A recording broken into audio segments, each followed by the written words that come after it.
Welcome to the Endless Knot Podcast, where the more we know, the more we want to find out, tracing serendipitous connections through our lives and across disciplines.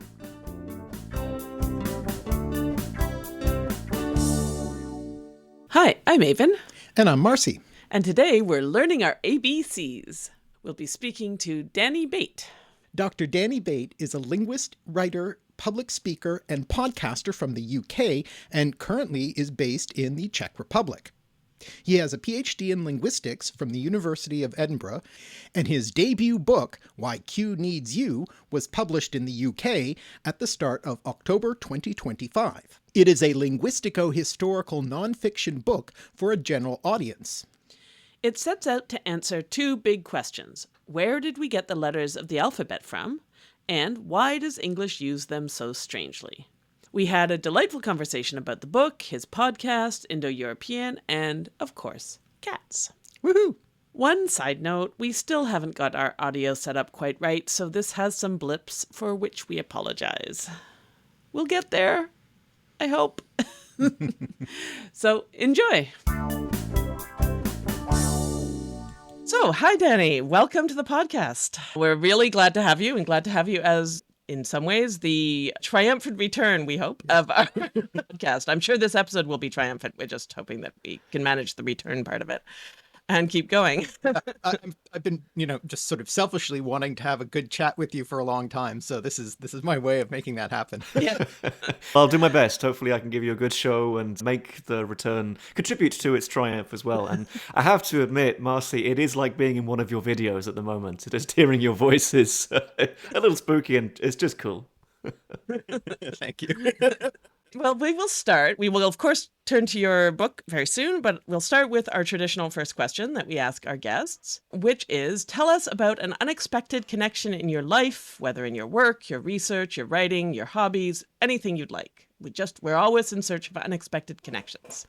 Yes, so this is quite tricky for me, I do have to admit, because there are many connections that have cropped up in my life that I'm very, very proud of and have meant a great deal to me. But one does seem so good that I have to share it, and it does seem it spooked me out a little bit, which is that I come from the UK, from southern England originally, and I was immersed in history from a very early age. It mattered to my parents, and so it matters to me. In particular, it was ancient history and medieval history. Where I grew up, the part of the UK is a county known as Norfolk, and it's crammed full of medieval history. There's no shortage of flintstone churches and a couple of cathedrals and old buildings and things like that. And one of the things that absolutely fueled my love for medieval history, is like, catnip to a cat, was actually a series of murder mysteries known as the Cadfael Chronicles. People who love medieval history may be familiar with them. They're great. They all revolve around this crime-solving Benedictine monk, Brother Cadfael. And my introduction to this world was actually a TV series in the 1990s with Sir Derek Jacobi as in the starring role. But there's also a book. There's a series of books that the TV series is based on, written by Ellis Peters. Ellis Peters was a pseudonym, a nom de plume, for Edith Pargeter, and she, for all intents and purposes, seemed to be a very, very English crime writer who lived and worked and wrote about Shropshire and Shrewsbury, which is in the west of England. And that was basically all that she was to me, and I think for most people in the UK. A fantastic writer who wrote a great series of books that are beloved by medieval history fans and was then turned into a popular TV series. But then, through a series of accidents or coincidences, I find out that she has this alter ego or other string to her bow, which is as a massive bohemophile, a Czechоphile. She was extremely devoted to all things Czech, like me. The route by which we came to our appreciation for all things Czech and Moravian and Slovakian was different. Of course, for Edith Pargeter, it's because of the war and basically a series of historical events that lead her to getting stuck into what becomes communist Czechoslovakia. But this is enormously important to me because I too have got stuck into the Czech Republic. It's where I'm speaking to you today. It's where I live. And so the fact that this writer, whose books I adored, also was a committed Czechоphile. She loved the country. She was doing her bit to raise awareness and support the country from a distance. She visited a few times. This became very difficult under communism, but she got her knowledge of the Czech language up to such a good level from a distance that she could even translate Czech works into English, and so she became a conduit for raising awareness of fantastic Czech literature. And so this was amazing. This was an incredible joy for me to discover this second part of the life of an author that I love very much. I still watch and read the Cadfael Chronicles to this day. And so whereas Norfolk defines my youth and growing up in that medieval environment, the Czech Republic defines my adulthood. And in both parts of my life, there is Ellis Peters or Edith Poggeter. And I just love that. Oh, wow. That's a totally awesome connection. I love Ellis Peters. We both do. Obviously, we both love Cadfael. We've watched them for ages. I've read all the books, but I also love the stuff she writes as Edith Poggeter. It's fabulous. The modern stuff, I don't know, there's something about the way she writes. Anyway, love it. And that's such a great connection and totally unexpected. Yeah.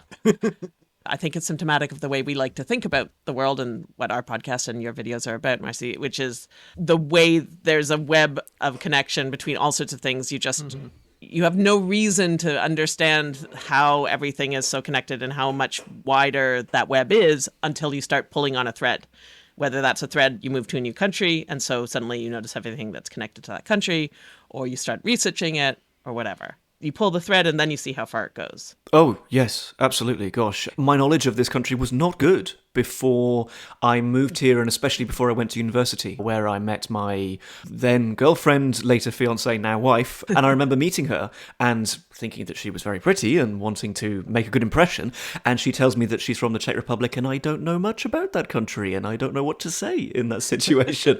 But through her, I have become fully immersed in this country, and to a level that is constantly interesting, insatiably interesting and nourishing to me, how much I've got stuck into this country, because it offers me a different perspective and another launch pad into connections and into the past, and especially the linguistic past, which is what I like to do, because the connections really are there. Europe and its many countries are not these individual jigsaw pieces that are entirely separate. The borders are important, but they are by no means the whole story, and the connections ignore the borders in many cases and go far beyond them. And it's constantly interesting, and being sat here in the middle of Europe is a great education.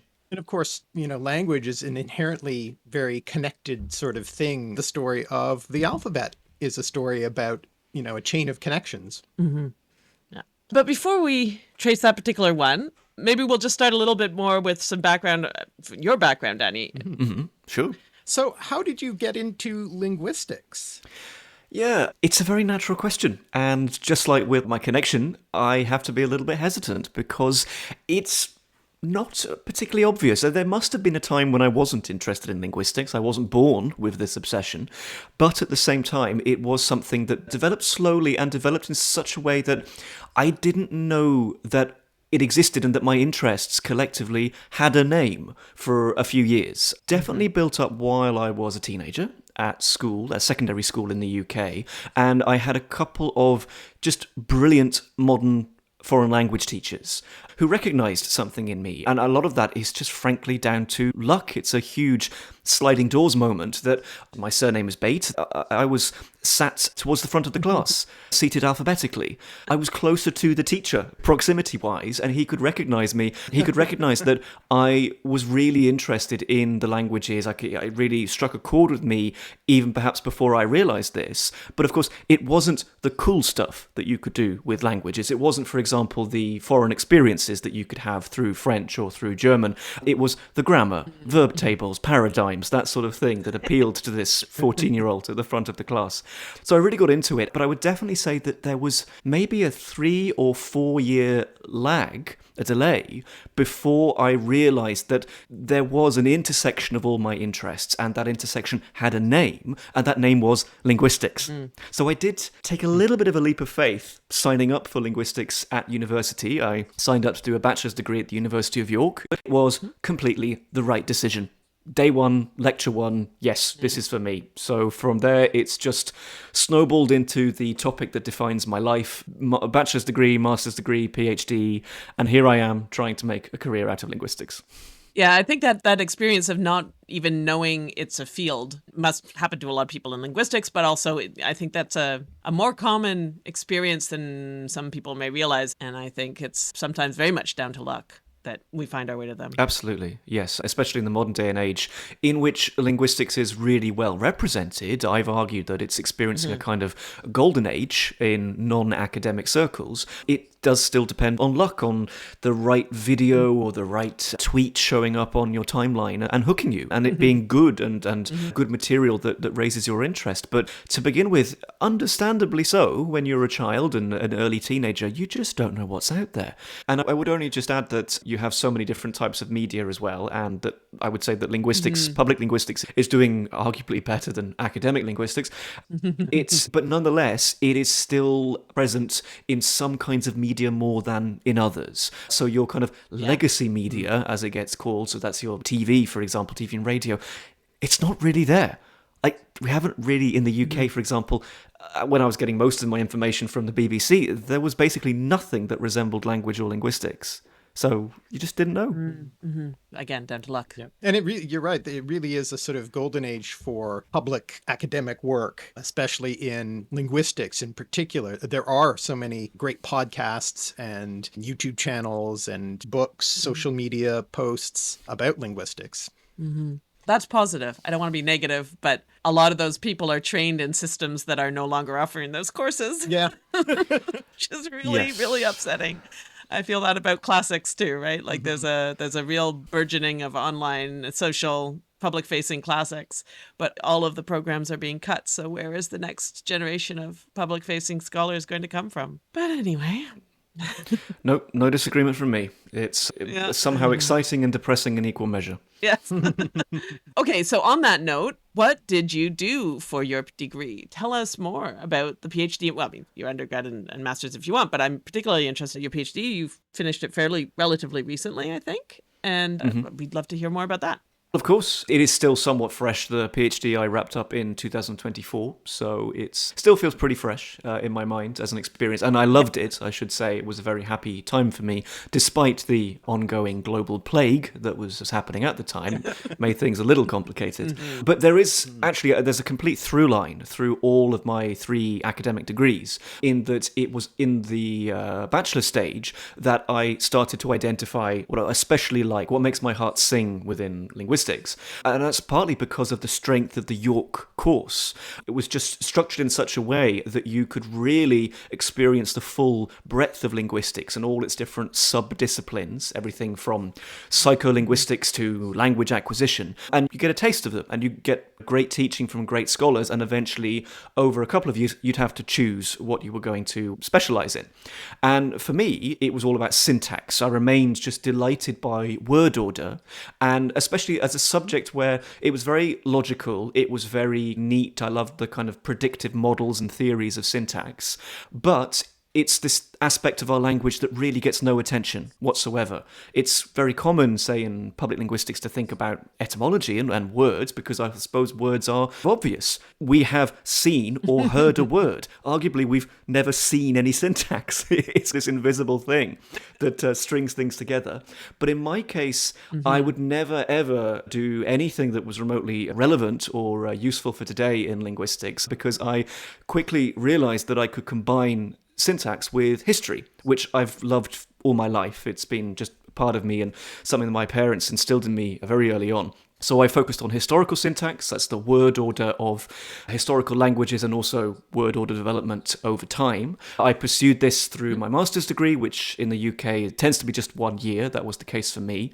Really honing in on comparative historical syntax, so taking the word order of a large group of languages and comparing it and seeing how they might actually be related, that their syntax might be due to some sort of common ancestor. That was very much explicitly the theme of my PhD. So what can we say about the word order of a language that's so old that we don't have any direct evidence for it? It's a prehistoric language, specifically Proto-Indo-European. And I was maybe unusual among PhD students. In the UK, you have to submit a plan, proposal for what you're going to do, and I did it.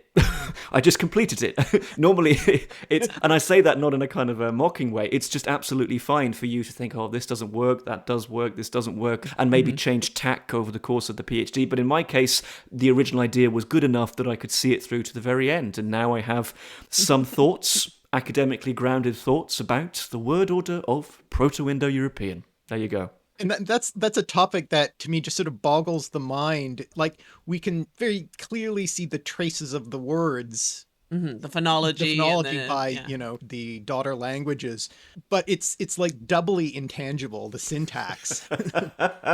Yeah. It seems like a mad fascinating thing to try and tackle. Yeah, so part 1 of the first chapter of the thesis. The mad fascinating thing I'm trying to do. Yeah, exactly. So and why it seems mad to other people, and how actually I think it's not mad, and that it's something that you can attempt, but you really need to think hard. That's ideal in any PhD, but you need to identify what do you mean and have a working definition of syntax. So my syntax, my word order as a modern English speaker is very much like that of my parents. There are basically no obvious discrepancies between the way I string words together and the way that they do. Likewise, there are no obvious differences between my parents and my grandparents and my great-grandparents. It all seems fine. So there is some kind of inheritance in a linguistic sense going on, where word order is being passed down the generations. And if you can hone in on what exactly is being passed down the generations, be very specific, not just vague patterns, but specific entities or specific rules that have some kind of substance, then you can make a case for following that back through the millennia, back to some kind of proto-language. And I believe I did that. I don't know, I've managed to, I don't know, only about 10 people have read the thesis. I don't think I have to convince too many people. So the details are going to be quite technical, and we probably don't have space to fully discuss your entire thesis. But can you give an example of like one core type of structure, if I'm understanding correctly, that you might use as a telltale mark of inheritance? When I think of syntax and historical syntax and difference between word order in languages as a, relatively educated non-specialist, I think about things like subject-verb order, or where your prepositions go, or where your modifiers go more generally with relation to the nouns that they modify. Things like that, how your clauses fit together, how cause is demonstrated. That's the not very technical way that I'm thinking about it. Is there something on that level of sophistication that you can tell us about? 100%, absolutely. And the things that you've identified there are absolutely the right topics to be honing in on. It's just a kind of accident that these happen to be actually really complicated to trace back through the centuries. There are aspects of word order that seem so solid and dependable in English. For example, the relative position of subjects, verbs, and objects. They tend to go in that order, SVO. So I saw the cat ate the pizza, something like that. Don't feed pizzas to your cats. But strangely enough, as you go back in time, these things get quite muddled, and they do seem to be tremendously flexible in earlier stages of English and also earlier stages of other Indo-European languages, the family to which English belongs, to the extent that not only is the word order of the historic and prehistoric stages quite hard to pin down because it's so flexible, I actually have made the kind of sub-argument that the categories of subject and object are themselves not useful when you go that far back in time, that they're just not relevant aspects of the grammar, and it becomes harder and harder as you go back through, say, Latin or ancient Greek or Sanskrit or Hittite. It becomes harder and harder to talk about subjects and objects, and that these are terms that bundle together different features, and those features kind of separate out as you follow them into the mists of prehistory. And so much so that I think that topics, so things which are known information, things which you and your audience both recognize, and a topicality is part of a subject that's kind of bundled into subjects as we use them for English. But a kind of single subjecthood, it becomes very hard to identify. So that's an annoying academic answer where I can't say anything concrete. It becomes just difficult. Something actually that is much more concrete and does seem to have survived the centuries relatively unchanged is the fact that in English and a whole host of other languages, we overwhelmingly tend to put our question words first in the clause. So we'll say things like not only who are you, but also what do you like, where are we meeting, what time is it, where are you going, that sort of thing. We put our WH words first. That is not something that you can take for granted. Not all languages do that. And there are, for example, later modern Indo-European languages that have developed away from that and that don't do this. But that does seem to be an aspect of the family that has really survived since not the earliest stage that we know about, but a pretty early stage. I've made the case that after the kind of speakers of languages that will become Anatolian, so that's Hittite and that whole gang, after they've gone on their way, the whole rule of putting your question words first gets set up. So it's there in Latin, Greek, Sanskrit, the Germanic languages, the Celtic languages. It's a pretty strong feature. So that's the sort of thing that we really have, inherited down the generations. Very cool. And I immediately thought of Latin, the ne interrogative, but that's a sub. I mean, they use their question words at the beginning of their sentences or their clauses, but they also have a way, like you say, it's not a given because there's actually another way in Latin too. I love ne. That's really interesting. Don't worry, ne gets some attention in the thesis, big time. Yeah, because again, I'm sure it does. It's not first in the sentence, but it's second, and that's again not something you can take for granted. You can have languages, I believe Mandarin Chinese is one of them, where you actually put an equivalent question particle at the end. So again, not something that is a given. Right. It's interesting when you think, when writing systems are developed, you have the opportunity for an additional marker of a question, which in English we put at the end, but it can be put at the beginning or at the beginning and the end, depending on what language you're talking about. Absolutely. Yes. So Spanish being perhaps the most famous example of this. And arguably, I think the Spanish system has real logic to it in that what we're doing there is indicating some question status and also question intonation. And a question intonation is not something that just the final word of the sentence has. It builds over the entire sentence and clause. Right. So that if I'm going to ask a question, it might end up sounding like this, and then the intonation gets even higher and higher. So it does belong to the whole clause. So the Spanish punctuation makes total sense to me. Let's talk more about writing and punctuation. Let's talk about your book. So it's great, just for the record, just to start off with that. Thank you. Let me just preface by saying I really like this book. And one of the things that I really like about it is that you don't talk down to your audience. You take the time to explain things, and rather than just kind of dumbing it down or something, which is why I think this book is great, both for people who know nothing about the topic to people who are already knowledgeable about language. It's got enough sophistication for that. Sophistication for that. So I think you pitched this absolutely right. Thank you very much. That's exactly what I was always hoping for when I was writing for it. So thank you very much. Right at the beginning when you say, I'm going to use linguistic terms, I'm going to use technical terms, I was like, thank you. Because I understand, of course, jargon scares people, but jargon exists because it's precise and it means what you need it to mean in the case that you're using it in. And you should try to not overuse it, sure, but the circumlocution of attempting to use plain language when there's one term that means the same thing sometimes drives me a little crazy. And that's not calling out any, public scholars who are very careful about their lack of too many terminology. There's lots of different ways of doing this, and you can take people to the same end in different ways. But if I'm going to have to read a whole book, it is nice for me to be able to read with the terms that I know and I'm pretty familiar with, and not sort of re-explaining of it every time. So I appreciate it. Thank you. That was very important to me from the beginning, that just to raise the reader up, to introduce new concepts, new ways of thinking. And the precision of jargon is not just a benefit in terms of word count. It is also that if you choose to go down the sort of non-jargonous route, you can often get yourself in hot water. You can lay traps for yourself in that you could explain something in a kind of imprecise way that then you can't refer back to later down the line in the book. And you have to sort of go through the motions again. Whereas if you use a single term and couch it in explanation, then you can refer back to that and say, remember when we encountered this theory in this chapter a few pages back? There are some people who, in their excellent books aimed at a general audience, will try to avoid things, for example, like using IPA or using a standard set of symbols for sounds. And they have to do so much more work.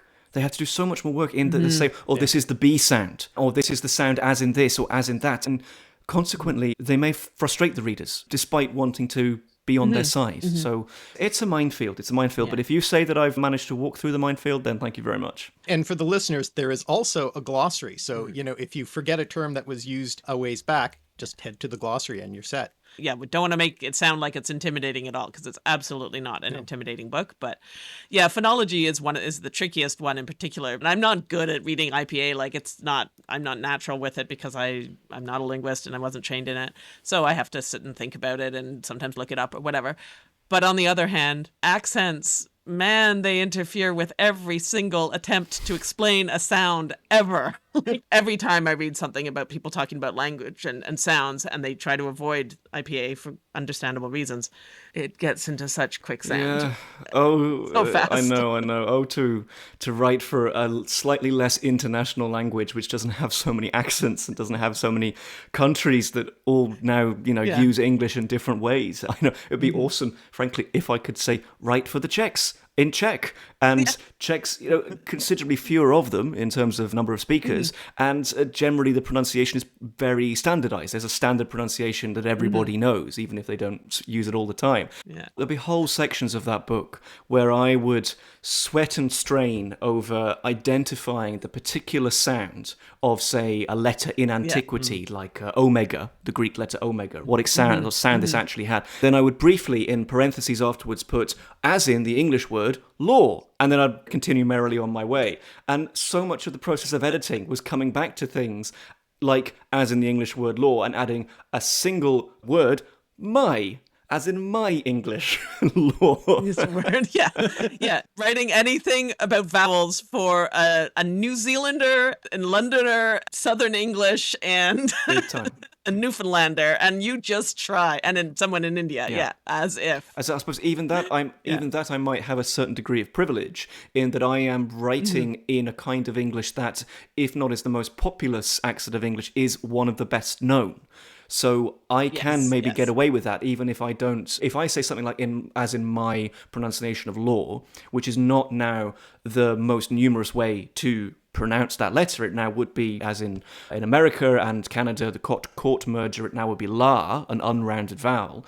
But I can get away with that because people are exposed to law. If they've watched Harry Potter or The Crown or something like that. Whereas somebody, a New Zealander, saying things like, as in my pronunciation of pin, by which they mean the writing implement. Yeah. Exactly. No one, unless you have a very particular viewing habit and you really like Taika Waititi, you're not going to get it. Absolutely. If you have absorbed the entirety of the film What We Do in the Shadows, as I have, you're familiar with all of these sounds, but it is difficult. So I have a certain amount of privilege in this, and I am not complaining here, but I will just say that all of these problems I've mentioned disappeared immediately when I read the audiobook. Right. They were in a moment replaced by the opposite problem, in that now I was talking about letters. It's about the alphabet, this book. It's about physical things on the page that I basically couldn't describe. Right. Just in some sort of bizarre game of historical or archaeological charades, describing hieroglyphs. Thinking, oh no, I just want this chapter to be done. What chapter is it? B. Oh, fantastic. Okay, 24 more to go. Because the book is filled with very nice, helpful drawings of the reconstruction of the various pieces of the alphabet. Very useful. Yep. Vanished in a second. Yep. Okay, so the book is about the alphabet, and it's organized on a fairly obvious principle, which is you have one chapter per letter of the alphabet, of the English alphabet, current modern English alphabet. Sorry, need a lot more caveats there. And that makes sense, and you tell the history of all the letters. So I have a first question. How did you come to the topic of the book? Because this is like a far cry from Proto-Indo-European syntax. Yeah. Yeah, a very fair question. And I suppose it's a case of, I guess you guys aren't ready for that, but your kids are going to love it sort of situation. That I would love to write a book about syntax, and I can at this stage say that a future book, or future books plural, will have a little bit of syntactic stuff in them. Good stuff that people can really, get to grips with, syntax of modern day English and stuff like that. But not for the first book, not for a book that I hope would establish me as an author, as a writer, as somebody who can communicate linguistics. This book would not exist at all without my lovely agent, who is the whole motivation, he's the whole reason for why it exists, because he contacts me, we have great deliberations over a cup of coffee in Edinburgh one time, and it does become obvious very quickly that while I love to communicate any aspect of historical language, the syntax, the stuff that I was at that time completely immersed in, is not going to sell. It's not sexy enough as a topic, and I get that. Mm-hmm. So what could it be? I mentioned at the beginning that syntax is this aspect of language that is pretty invisible. Most of us have never thought about and never encountered a syntactic rule, but the alphabet it is very visible, even more so arguably than syntax, because we tend to remember learning the alphabet. Unlike speech, for those of us who speak and use spoken language, we learn all of that at a pre-conscious or pre-remembering stage, whereas the alphabet we do remember. We have a sense of learning our ABCs and consequently maybe grappling with some tricky aspects of it, but we learn it successfully and then spend the rest of our lives not really thinking about it, which is great. That shows that it works as a system. So I honed in on the alphabet as a doorway into the subjects that I already cared about, but that could be packaged up and presented to people in a way that they cared about, is a meeting something that they do and remember learning, but in completely a new light and through new eyes, seemed to me like the perfect combination. It would have been December 2023? Okay, so on the topic of smuggling in other stuff you wanted to talk about, perhaps that's not the way you phrased it, but you've got the alphabet, you've organized it on that principle. But one of the things that could have happened is that it could become very repetitious. You're telling essentially the same, obviously there's a different story for every letter to some extent, but some of them, they all mostly follow the same sets of languages. They come from the same place, except for, there's a handful that don't, but realistically the story is similar for all of them. And if you just tell that story, it's going to become fairly repetitive. It is not. What were the other kinds of organizing principles of the book? Are there other chunks or particular kinds of stories you were trying to get in? Absolutely. And avoiding repetitiveness was hugely important to me because I did want to provide a pleasant reading experience. And that did pose a challenge that I had to think about, maybe not in the ways that you might expect, to provide a little bit more structure. The book starts off with the first 5 chapters from A to E in a kind of skeletal history of the alphabet. So everything that gets you from its ultimate origins in chapter A through to modern English by the end of chapter E. And I remain a little bit spooked by how well the first 5 letters of the alphabet suit that structure.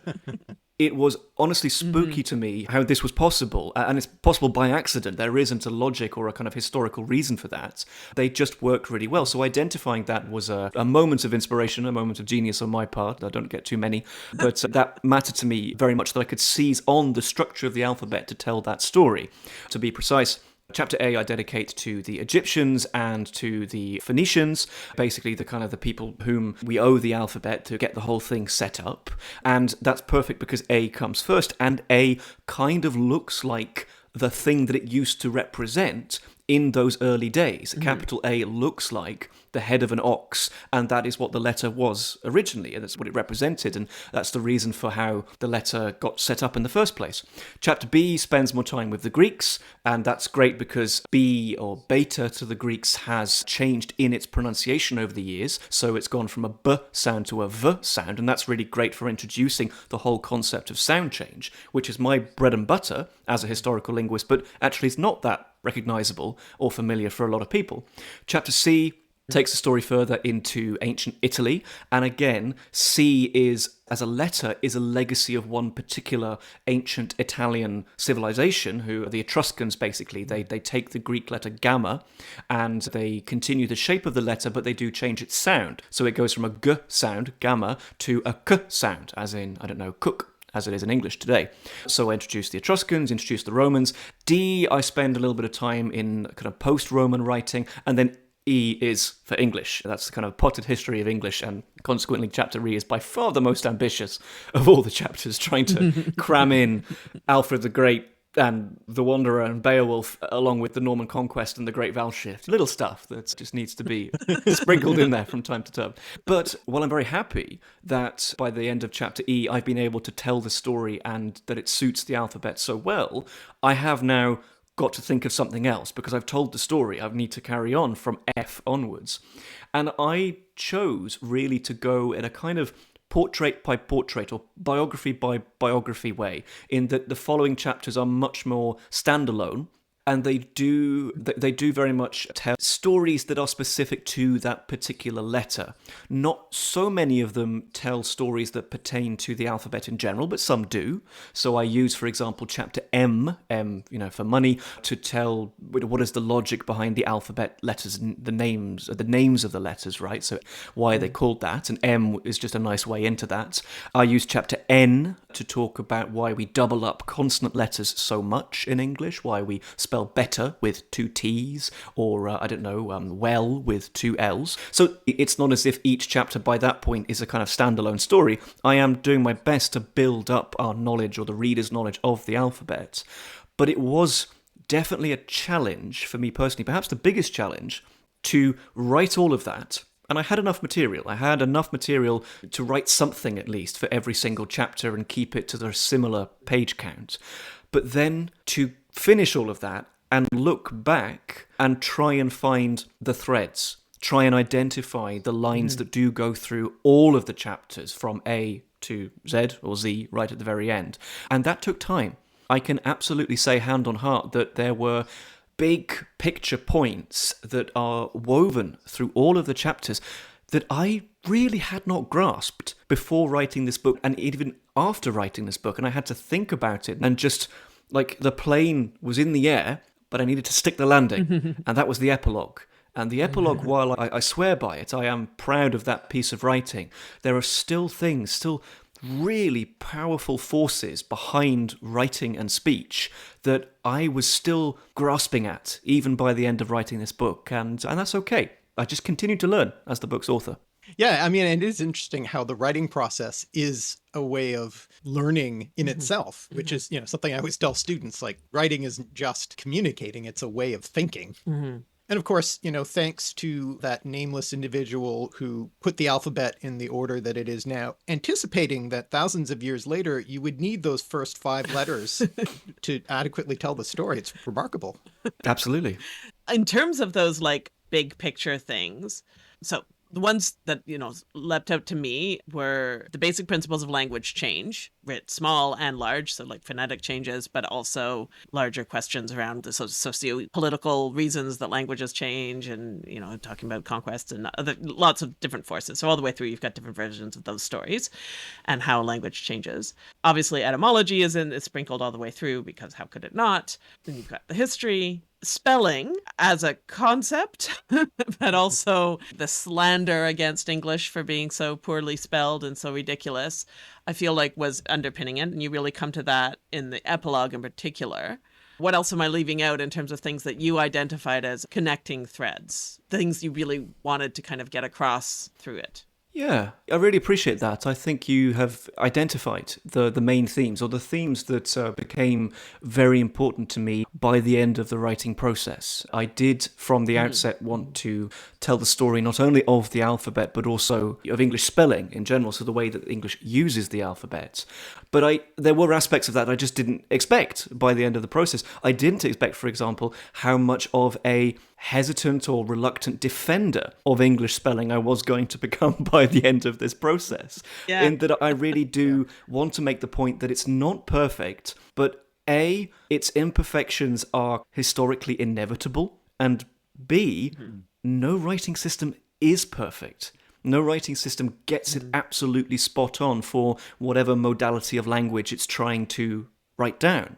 And there are many ways of doing this. There are many principles of writing where you're going to take something in speech and encode it in some way. It doesn't have to be sounds. It can also be meaning, where you're taking the meaning of individual bits of language and writing that down instead as a basis. And you can combine these principles. So, most famously, Chinese writing combines these two principles in that Chinese characters have a meaningful quality or feature and also a phonetic feature as well, in that they are spelling syllables. In a weird way, by historical accent, that's kind of English as well. There are other principles at play in English, in that sounds are still the basis. I think it still can be argued to be a phonemic writing system to spell the phonemes of English. If that is your single target, then yeah, it's doing a terrible job at that. But that's partly because of sound change. And sounds do change in a way that really does not come naturally to writing. Writing can easily start to lag behind. But weirdly, when that lag develops, other principles can come into play. I've made the case very briefly in the book, it's not a major topic, but it's in there, that some of the oddities of English spelling, yeah, they don't match up to the sounds of the language, but they do match up to, say, the meaning of the language. The silent letter that you might find in so many words, I don't know, the K at the start of to know and knowledge and things like that, is almost like a unit of meaning. It makes N-O-W into a single thing that we recognize in know, known, knowledge, acknowledge, but that also we know to be separate in meaning and also pronunciation from now, N-O-W. So there are all of these things very organically going on beneath the surface, and we recognize them. We intuit these things. We read text on a page not as simple sequences of sounds, but sounds plus meaning as well. And that's how we read as adults after the initial stage of learning.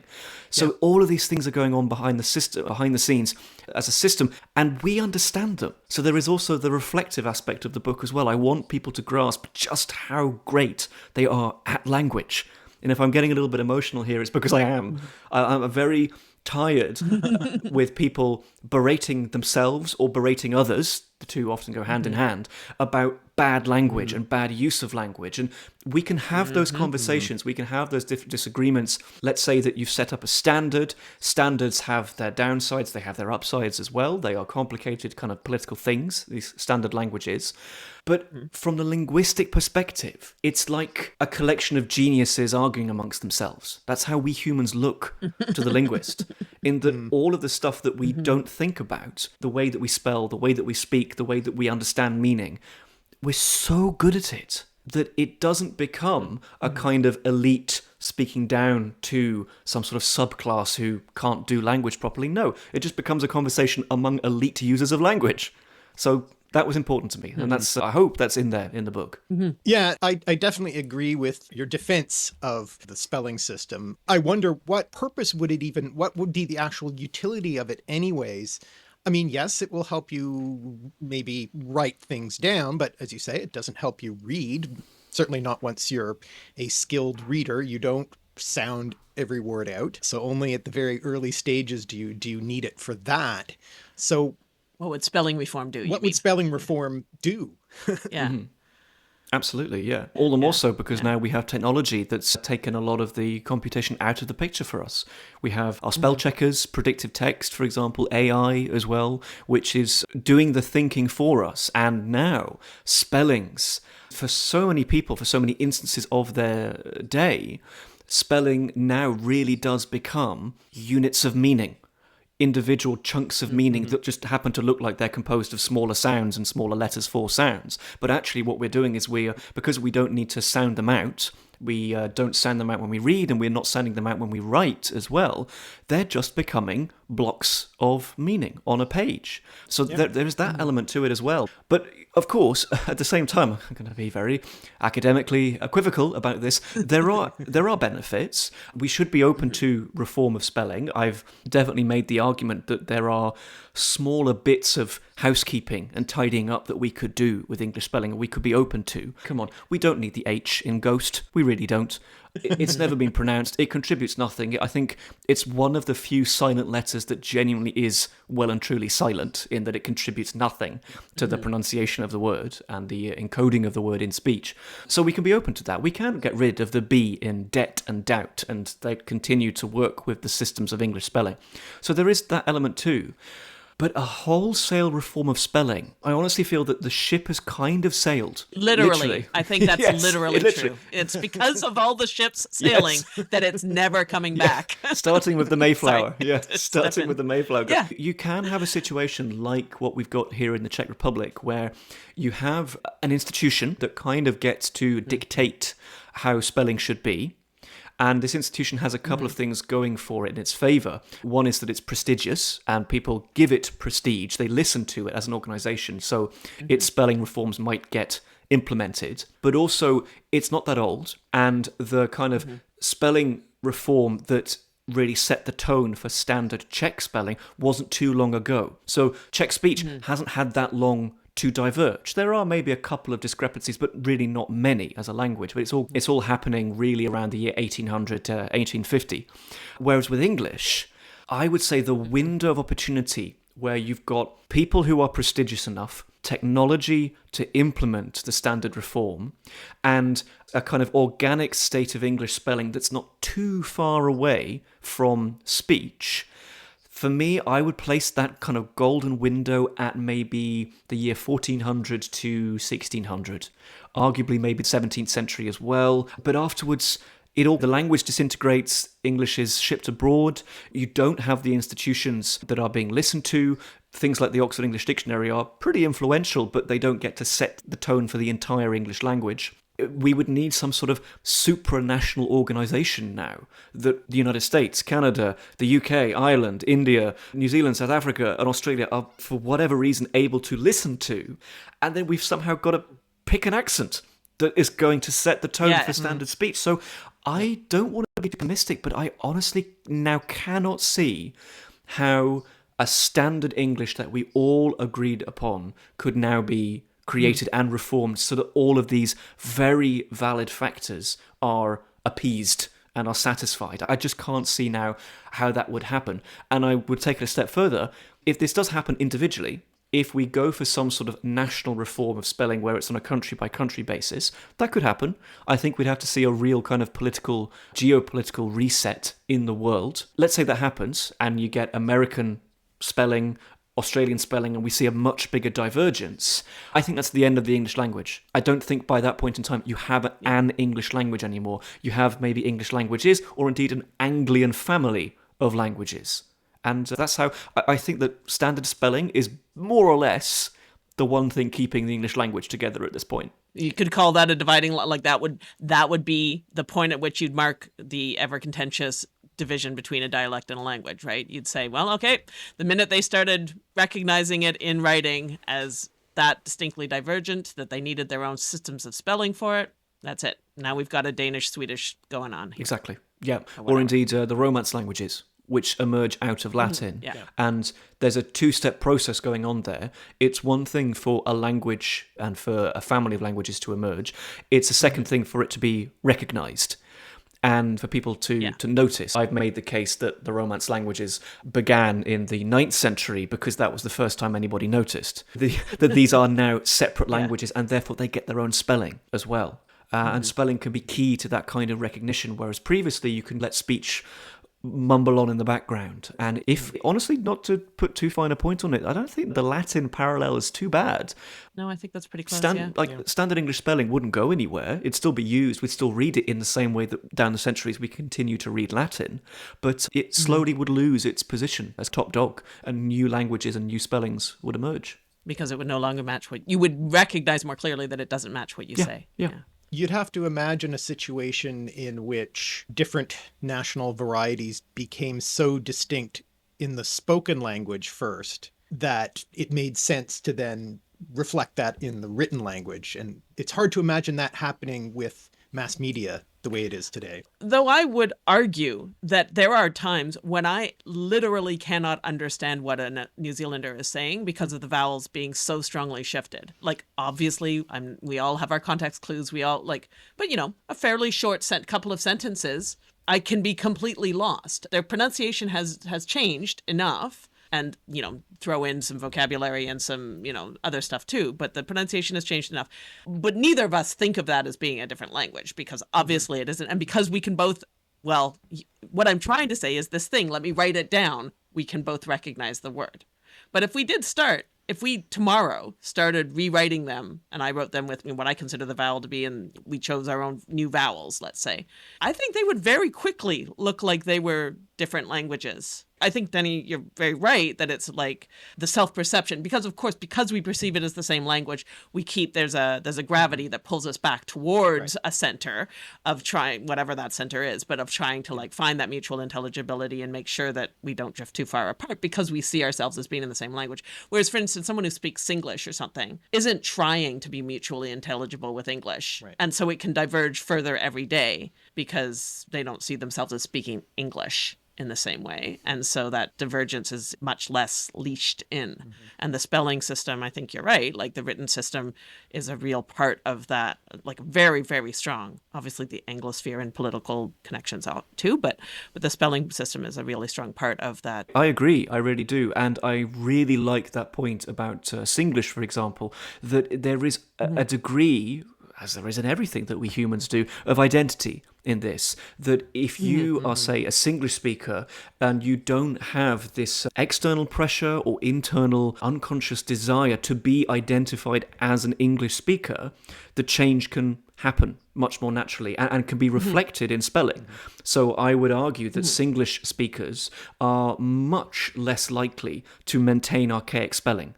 They as a kind of English writing. Why would they? Indeed. That the same goes as well for other descendants of English that don't have the same identity. This may be an identity connected to race, ethnicity, nationality. All of these factors come into play where you have what are kind of largely known as Creole languages that are equal descendants of English. But because of human factors of human identity, the pressure to maintain the spelling is not there, and consequently we see a great divergence. They are thinking, this is not English. What I'm speaking is not English, and I don't care that it's not English. I'm happy for it to be called Jamaican Creole or Jamaican Patois or something like that, because I'm Jamaican. So you've got that element going on in the background, and it's those that we really see that the spelling has been allowed to run free, really, that we see this incredible diversion. Whereas in Australia, in South Africa, these are populations who are still living with perhaps a legacy of empire, colonialism, the Commonwealth as well. They want to keep in with spelling, even though tremendous divergence is going on underneath the surface of recognition.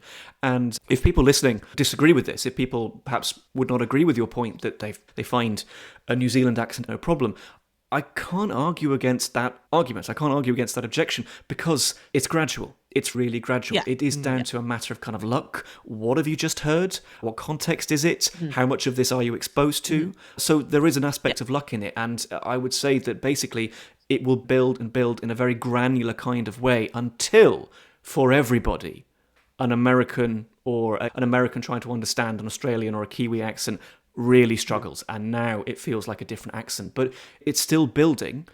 And as soon as I've said this, it won't happen because that's language. Language cannot be predicted. It'll disprove us. Yeah, no, absolutely. And I mean, I don't want to overstate the case. Obviously, I was making a rhetorical point. I listened to quite a lot of New Zealanders. I can generally understand New Zealand accents just fine. But there is enough divergence that in certain circumstances and certain kinds of words, certain kinds of phrases without enough context, I struggle. And I also struggle with a Newfoundlander from time to time, and that's my own country. The point being that, I'm not trying to say that we're all not intelligible, but yeah, we draw those lines because of sociopolitical forces. And that's always true with language and dialect, of course, rather than because there's a strict objective line of mutual intelligibility here that stops there. I mean, that we all know that. All three of us know that. Our listeners know that. But I think the point about how the spelling is a uniter, not a divider. is a really important one. And I too, I have that argument, like when Marcy several years ago now did a video on spelling, that was really the kind of your core argument there to a certain extent too, is like language spelling reform sounds great until you try to think about how it would work. Yeah. And immediately realized that you just have to pick a speaker to privilege, and the immediate drawbacks of that that are so obvious and evident, I hope, it all falls apart. Sure, drop a couple of unneeded L's and a few U's and a couple of B's. Great. But those are not the things that actually trip people up. No. It's the thorough of the worlds that are going to keep, people are going to keep having to learn. Non-English speakers are going to rail at until the end of time. And I don't know how to fix that. You reform spelling, and there are two possible consequences, both of which could happen at the same time. You annoy a lot of people, or you disintegrate the entire English language. Yeah. So, go for it. But otherwise, knock yourself out. Fun experiment to watch, but maybe not participate in. Yeah. But, nevertheless, knowing spelling reform is a problematic thing at best. I still have, a certain fondness for some of those brave souls who tried to do it. Especially Orm. I love Orm. I mean, poor Orm. Oh, so good to have Orm. As you point out, I think as you point out in the book, we don't know for sure that he was actually trying to reform it himself. Yeah. But, it's such a neat idea. It's such a neat system to read. Yeah, I do appreciate the caveat that we don't know that he's intending to reform spelling. And Orm, for context, is this like a monk or an Augustinian canon writing in Lincolnshire in England in the 12th century. And I completely agree that he's a kind of a blip on the landscape, so we can't pinpoint to him and say, aha, see, the reform of English spelling begins here. And I have to wonder if it's the opposite, that he was just experimenting out of desperation for a way to write down English that people could really read very accurately and could be spread around. Also, and I think you're talking about how English has moved away from a phonemic representation. The other thing that we really need to think about is how tied orality and literacy are or aren't anymore. Right. When Orm was writing that and the way he was spelling, one of the main reasons he was doing that was because he knew the people who were going to be using his text were going to be speaking them out loud. Always. That was the whole point. Like when you were writing down, whatever you were writing down, up till, I don't know, Chaucer, later, unless they were just keeping accounts, they were writing for somebody to read it out loud to themselves, to others. That's what it was going to be. So the closeness between the phonetic result and your writing was kind of important, because in the moment you did really want to say the word the way it should be pronounced so that your audience would understand you. And yes, people still read out loud, obviously, but mostly we don't. So much of the writing we produce now is not ever really meant to be read out loud. As with so many people, I grew up reading way more words than I ever said out loud, and so I grew up with wildly inaccurate pronunciations of huge numbers of words. I knew what they meant. I knew how to use them. I knew how to conjugate them. I knew all sorts of things about them. And I could not pronounce them in a way that was comprehensible to anyone else. And it didn't actually matter until I tried to use them that one day. And then everyone laughed at me. That experience we all have, I think. But most of the time, it did not matter that I never knew how the word was pronounced. And I think that is a situation that would be very weird to a Roman scribe or an early English scribe. The idea that you could just always be writing stuff down and never know how the words were pronounced, but still knew what they meant, probably didn't happen that often until a much later period in writing. I've just thought of that idea. Now I'm wondering if I'm right or not. So you tell me whether you think that makes sense to you. I do agree. And I think it is always, you must not in this very complicated field lose sight of the different functions and different contexts of writing. When is it being used? Who is it being used by? How are they using it as well? Are they actually pronouncing these things out loud?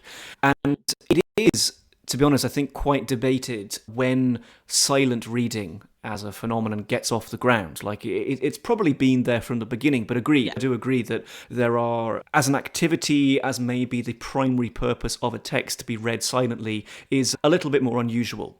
And absolutely from the very beginning, even further back in time than the Romans, going back to when the alphabet is first set up, this system is clearly optimized for sounds and for people to read Yes. pretty fluently. Like you see this, for example, in how a direction of writing that you can follow with your finger is set up from the very beginning. So you have the wonderful concept of boustrophedon, boustrophedon is where basically, the direction of text goes in one direction, drops down, then goes in the other direction. And that works really well if you are following things with your finger and sounding the letters out in a sequence. I just mentioned boustrophedon. This is a term that I have learned because I've done my best to immerse myself in the study of writing. I've thrown myself into this topic with complete conviction. Still not entirely sure how to pronounce that word. And the thing is... I know! This is the thing. This is the hack. I'm so glad you said that, because I was thinking just the same thing. But this brings us into another topic entirely. So I do agree that, to begin with, there is... Because writing and spelling are so beholden to speech, they really do faithfully represent speech. So I think this goes as far into alphabetic history as the Roman stage. Like, the Roman alphabet works really well for Latin. But afterwards, we then do get more literacy and we do get archaic spellings. We have we have Rome as a center of gravity, which means that spellings are becoming a lot more conservative, especially in Western Europe. And we will get now aspects of sounds that are not represented faithfully in spelling. We're going to get our multiple pronunciations. But this is the thing. It opens a door to a kind of liberation, because every pronunciation, if you read it, and it is more or less consistent with the varying competing principles of spelling, your reading and your pronunciation are valid. They're valid for the majority of things. Boustrophedon and boustrophedon work within English spelling and English speech patterns, in that we have our complicated factors like the position of stress, which is changeable in English. It shifts from different categories of words. It's very complicated in long words. We also have our reduced vowels in unstressed syllables, with schwa, for example, that creeps in. And other factors now come into play. Another one is just how confident you are. If you think it's boustrophedon, you can just carry on saying that. And if you're not particularly confident and someone says it differently, you will yield to them. This is not just a matter of arrogance. Arrogance could be a factor. It's also being just not wanting to seem difficult. If I, for example, if I say this doesn't really work from accent to accents, but let's say it's one of these words where, okay, so let's stick with boustrophedon, and the other person says boustrophedon, I'm probably going to yield, because I'm not massively confident. I'm not maybe plugged in. I could be speaking to somebody who knows much more than me. So there's this kind of delicate balance where in mid-conversation, I've changed pronunciation. Oh, yeah. It's fine. I don't see that as a bad thing. I see that as us navigating the language and also navigating the social situation, who we're talking to, how we want to come across to them, how much confidence we have in our own knowledge. All of these factors come into play, and we make a judgment and we make a pronunciation based on that. And I have 100% pronounced that word differently in different conversations and interviews. Yeah. And we navigate them every day. We just navigate these things. Frankly, if you consider what we're actually doing, language is just the basis. We are navigating our social environment. We're navigating our relationship with people, how we want to come across. We put everything into how we speak and how we write. We put our entire personalities into these completely ordinary interactions, and it just continues to amaze me. So we've talked about your book, and in case it hasn't been made really clear to everybody that they should be reading it, Indeed. they should be reading it. And the publication date in North America is when exactly? Beginning of June. Very beginning of June. Beginning of June. Yeah. Okay. But the other aspect, so we've talked about your academic background, we've talked about the book. The way we came to know who you were and about you is through your online sort of public linguistics. And then you've also got a podcast. So maybe we can talk about that as the third piece of your triple threat.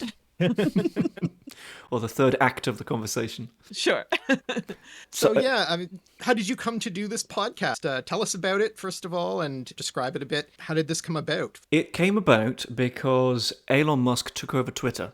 I first really got into public linguistics. So let's unpack this term first and foremost. What I mean by this is sort of sharing linguistics with a general audience beyond academics. So taking it away from universities and sharing it with people who who are just not within the structures of academia. They may know about linguistics, they may know nothing. It's a much bigger playing field, a much bigger marketplace of people to talk to. And I first really got into this. I felt the first little dopamine rush back in something like 2018 or 19 when I was doing my master's degree, and just had a Twitter account. I really enjoyed the fact that I could tell people about linguistics. Often I was wrong. That's fine, but it began small, and it began on Twitter. I found that this format, the microblogging format, worked really well for me. I liked the constraints, a little bit like a poetic template, like a sonnet, for example. You've got to fit your idea and all the information to a very short space of time. And it's a challenge and also a real boon to your skill as a writer. Can you explain what the thing is, why somebody should care, and what the main point is in a very short space of words with severe limitations? And that helps. That really helps your writing style. I think that's been very valuable for me. And I really just threw myself into this format in particular, while maybe sticking my head in the sand about other possibilities, about podcasts and videos, all of the things that at the time were there, definitely there. I had no excuse, but just didn't interest me. I thought I could just pursue Twitter. And then Mr. Musk takes over that platform. It has it's undergone a renaming, and I don't like to exaggerate about the changes. I would just simply say that it's really changed. The feel of the place, the interactions that you can have there, it is unrecognizable to the wild and dangerous jungle that used to be peak Twitter, in which every day there was a main character, and the rules of the game were you didn't want to be it. You didn't want to be the main character. That's just survive and make friends, and make tremendous friends. Like I'm still in really good contact with people, so I gained so much from that platform. But it went downhill, and I felt very sad about that, and it became very clear to me that if I want to pursue this still, I need to branch out, I need to diversify. And I'm pretty scared of videos. I think video is the most happening format at the moment, and I think it has certain high benchmark of quality that you would like to achieve in terms of camera quality, in terms of presenting style, that I've always found quite daunting. I'm a big fan, but it's a step that I've never been able to take, or a Rubicon that I've not been able to cross. Instead, there's audio, and I'm very comfortable with audio because you can't see me. And I set up the podcast really inspired by all of the podcasts that I was absorbing at that time. So it's things like The Endless Knot, for example. And there are many different ways to set up a podcast. It was always going to be about linguistics and languages for me. I kind of identified quite quickly that there are two different routes that you can go down with this sort of informational podcast. One of which is that you interview people, in which case the burden of knowledge is on your guest, not on the presenter. Not the easy route by any means. You need to get the best out of your guest, whoever it is you're hosting. Alternatively, there is the one where you yourselves are the people producing the information. So that's your classic episodes of Endless Knot. There's also things like Lingthusiasm, for example, where Lauren and Gretchen most of the time are not interviewing people. And I am such a sort of paranoid linguist that I need a lot of time to put things out there that I'm comfortable with. I can spend a day writing one tweet or one page. So the self-producing route didn't appeal to me. I feel like there would be so much, a burden on me that I would place that would be just too much, and I wouldn't say anything at all at the end of the day. So I went down the interviewing route. And all of that is preamble to basically saying that the podcast that I've been running for 3 years now is called A Language I Love Is, ...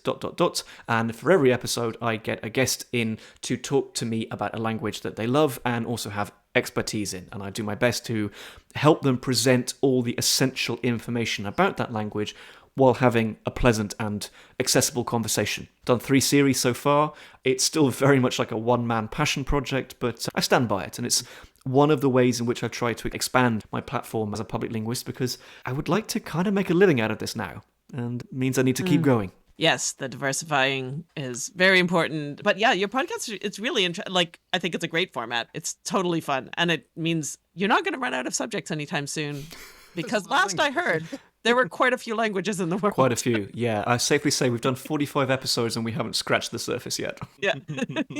If you were to interview yourself on your podcast, what language would you pick? Oh, well. You sort of did, didn't you? I did. Actually, I got a friend to sort of flip the table and be the host for one particular episode. That was the joy of Series 1, because I was still a PhD student, and I just had a lovely group of linguistic friends that I could twist their arm into doing an episode.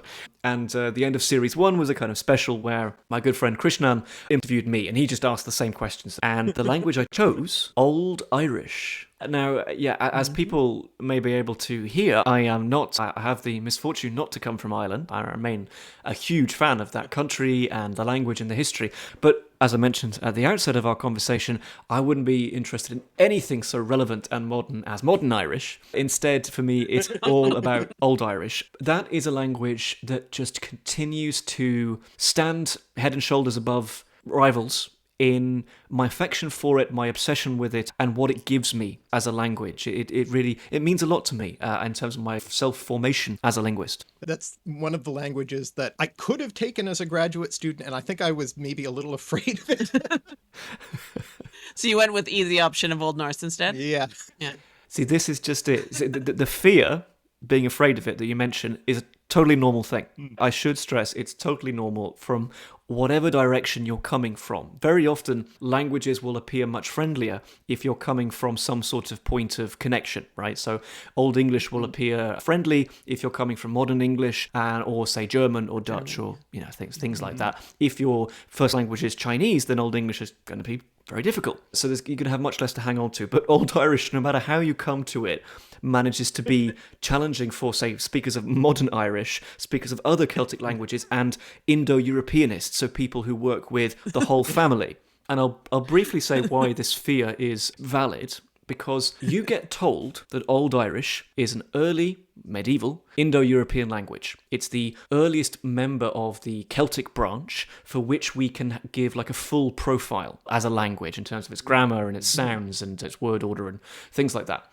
There we have earlier evidence for the Celtic languages, but it's much more fragmentary, like it's bits that appear in Wales and France and Switzerland and things like that. Old Irish, therefore, is hugely important if you're going to talk about the Celtic language in its earliest stages and how it connects to the rest of Indo-European. So if you're reading an etymological dictionary for Latin or Ancient Greek, Sanskrit, Old English, Old Irish could well be mentioned because it's representing the Celtic branch. It's standing there as saying, I'm going to give you the Old Irish word and that's going to help you spot the connections to the rest of Celtic. And then you come to learn this language and you come to open a book. Page 1, the alphabet. There's Latin consonants. They mean something different when they're in the middle of a word than they do at the beginning of a word, right?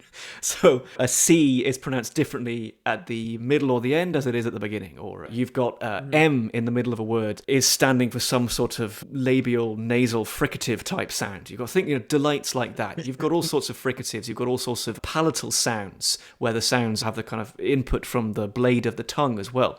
Old Irish, for context, I think has something like 38 phonemes, whereas primitive Irish has about 15. So we have this incredible explosion in the history of Irish as we go from primitive, the earliest stage, to Old Irish, the next stage. We see a huge explosion in sound, so that's complicated. We've got words that are related to other words in Indo-European, but they really don't look like it because of sound changes that have gone on. You've got a grammar where you've got mutations, so people may be familiar with these from modern Irish and modern Welsh, where the beginning of the word is changing. You've got verbs that look completely different depending on how many prefix-like things they have and whether they're the absolute first thing in their sentence or not. You've got object pronouns that are literally built into a compound verb. They're infixed within it. Infix is pretty rare in general, but they're there in Old Irish.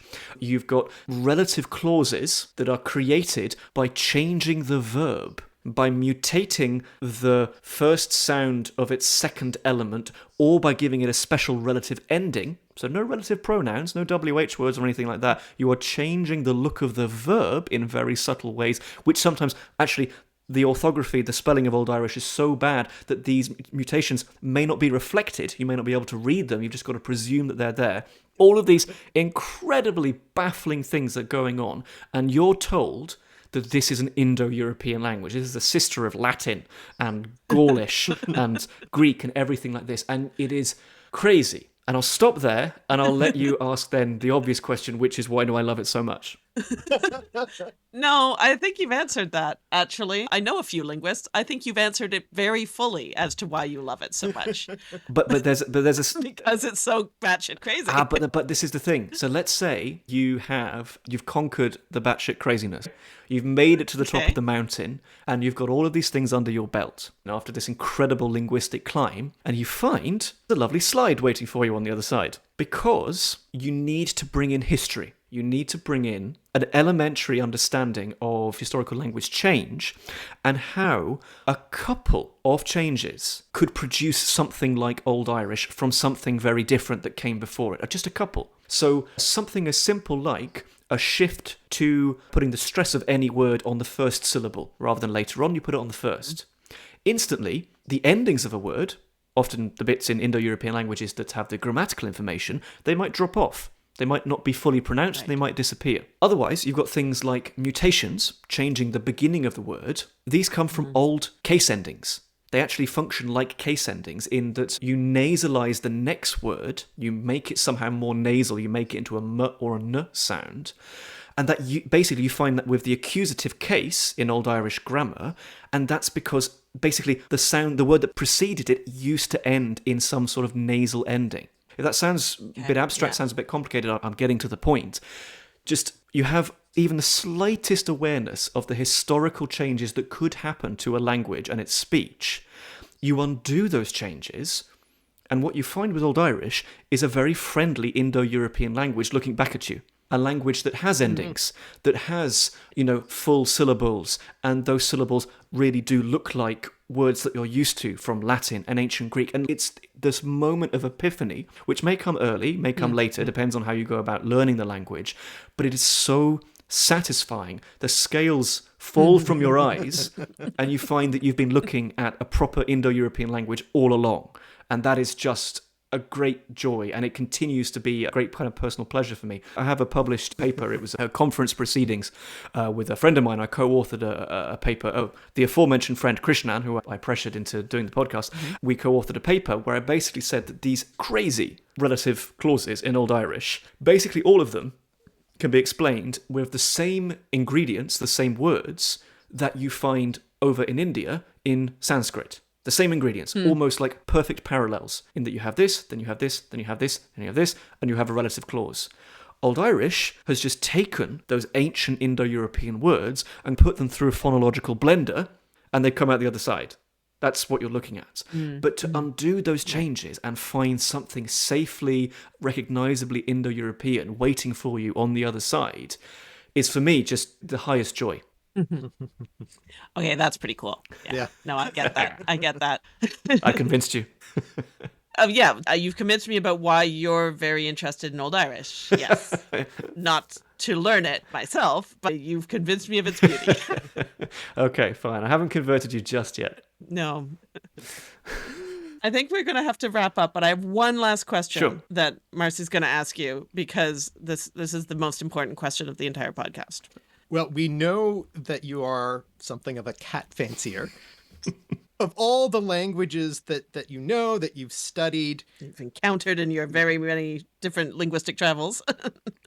what is your favorite word for cat?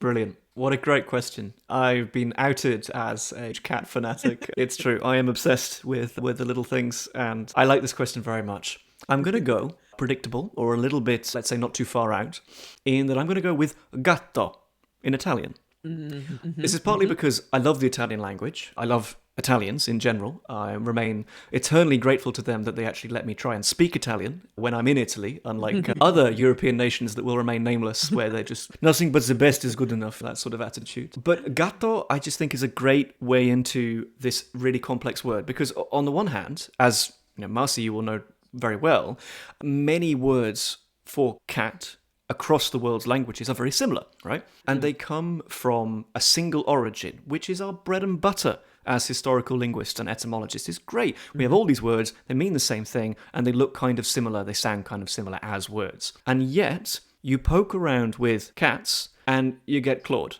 You find that this is not a straightforward family of words in very frustrating ways, because as etymologists, we need to follow sound laws. These are laws as your listeners will know, not in a kind of legal sense, but sounds changing in predictable ways. And when sounds between languages that should correspond don't, this is a problem. We often need to stipulate more things or bring in other factors and talk about borrowings or unknown intermediary languages, and it becomes very difficult, and cat is a classic example of this. Now, gatto is Italian, it means cat, it looks like the word cat, and yet a voiced sound, a g sound, like a G. Cat in English is a voiceless aspirated sound, which that's not a thing. That's not a kind of established root or an established sound law that would get us to these two sounds in these two languages. So cat as a word very quickly becomes complicated. Why does Italian have a G, a G, and English has a C, a K? We know that cat as a word comes from, or we could be pretty confident that the word comes from North Africa. And it's one of these kind of bits of etymology that we call a Wanderwort, a wonder word, a great German piece of terminology there, where it seems to be that a word, rather than sticking to a particular group of languages, is spreading out across a geographical distance and does not care about groups of languages and language families. It's just being enormously successful regardless of language affinity over a large area, which is just fascinating, because the word cat is probably one of these Wanderwörter, and it's travelling along with the cats themselves. Now, I love that idea, because cats, I mean, they're great, but God bless them, they can't say the word cat. So it seems that as cats are travelling, they're probably travelling along with humans. And these humans are passing on the word to other people, saying, this is a cat, look at this little guy, this is a cat. And so we've got people in ancient Italy saying this is a cattus, they're passing this on to a German, for example, and we can basically say that, once upon a time, the word has a kind of double T, it's cattus in Latin, this gets passed on to a kind of pre-German form of Germanic, and cattus becomes German Katze, it still is Katze today, but then we have these odd features where it has like a G, it has a G sound. So connecting the German up to the Italian and then the Italian up to the North African language of origin, such as Arabic or something like Arabic, although that's complicated because the words in North Africa have a uvulous sound slightly further back in the mouth. It's all kind of uncooperative, and it's not an easy kind of etymologizing to do. And that's great. Just like, the kind of difficult cats themselves, they can be quite uncooperative sometimes, so too is our word for cat.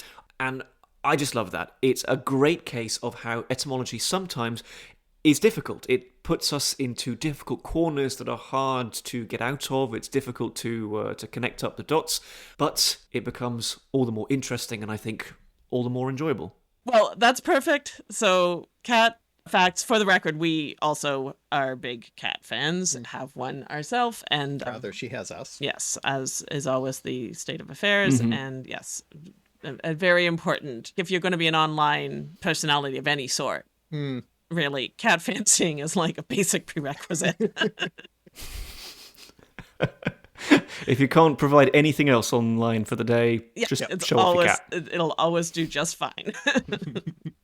But thank you so much. It's been an absolutely fascinating discussion. And so much fun. Yeah, totally fabulous. Thank you so much. I've had a lovely time talking to you. I honestly could keep talking, but I am English and I need a cup of tea at some point. So last things then.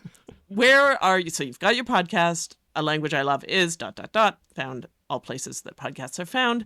Where are you platform-wise still? So I'm sort of on YouTube. I've dared to post a couple of videos on there that don't have too much of my face. Also on Blue Sky, which I like very much. I'm on Instagram, which I've just got because my agent told me to, and I quite like a lot, actually. Quite impressed by the place.